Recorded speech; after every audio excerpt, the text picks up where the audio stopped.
Hello friends, happy Thursday, happy final day of this week with e-learning.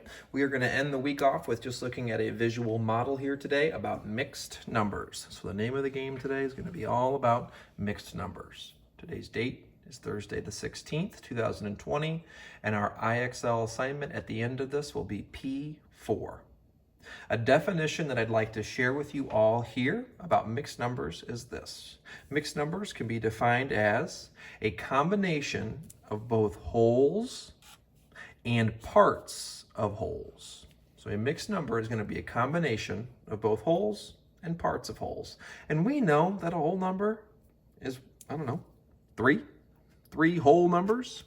And a part of a whole would be some kind of a fraction. So a fraction, also known as a part of a whole, could be represented as 1/2.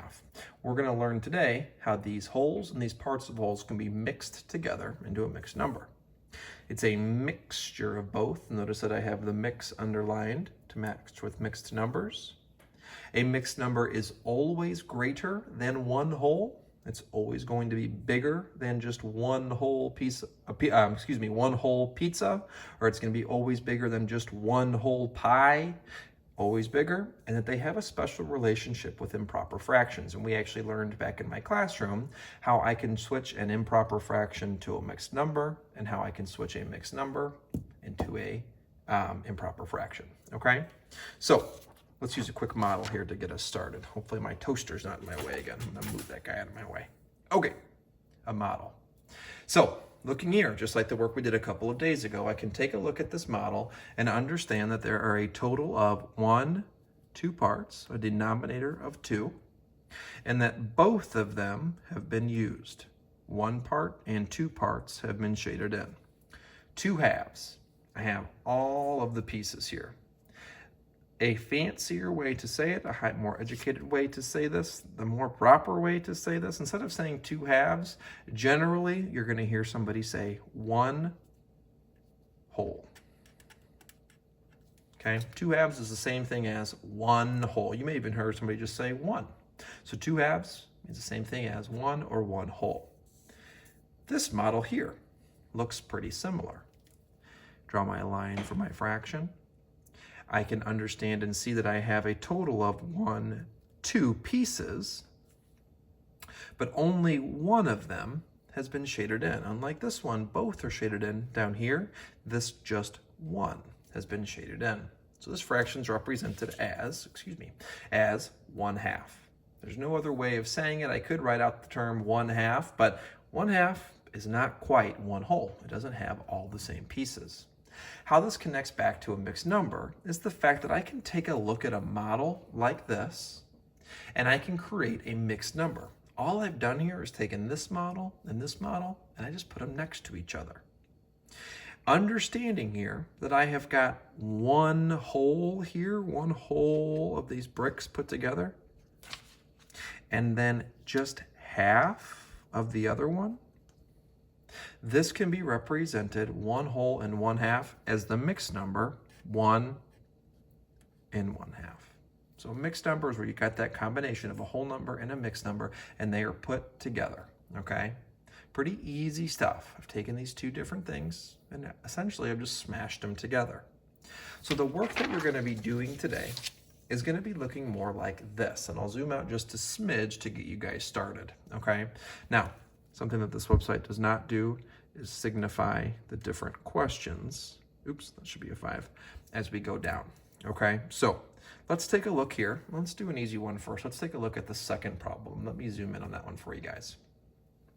Here's what's important to know.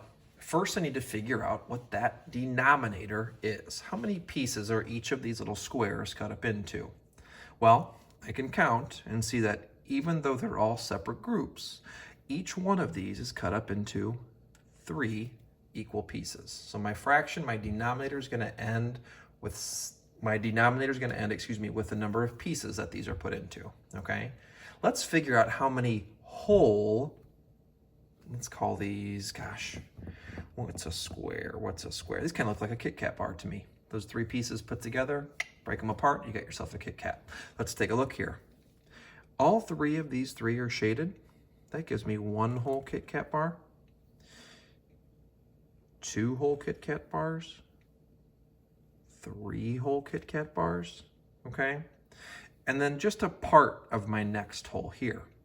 In order to write my mixed number, I want to designate my wholes. Well, I've got 1 whole, 2 wholes, 3 wholes. I've got 3 whole Kit Kat bars, and I have got just 1 of the 3 pieces of my last one. So this fraction would be represented as 1, 2, 3 wholes, and 1/3 of another, to be said out loud as 3 1/3.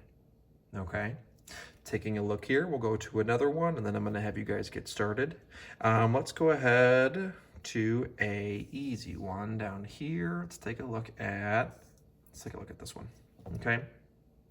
What I'm going to have you guys do is, with me, just say out loud to your computer screen, or just say it in your head here, what's my denominator? How many pieces are each of these put into? Absolutely. They each have 2 equal pieces. Well, I'm going to ask you this. How many of them are completely filled in a shade of purple? How many are completely purple? 1, 2, 3 of them. 3 wholes. And on my final one, I only have 1 of the 2 pieces. So this would be read as 3 1/2. Okay? Friends, pretty simple stuff here today. I think that you guys are going to absolutely rock this. Pay attention to what your denominator is going to be first. How many are completely filled in? And what's the fraction of your last one? Don't forget, you're working today on IXL P4. Have an awesome, awesome, awesome last day of e-learning this week. I hope you have a fabulous weekend as well.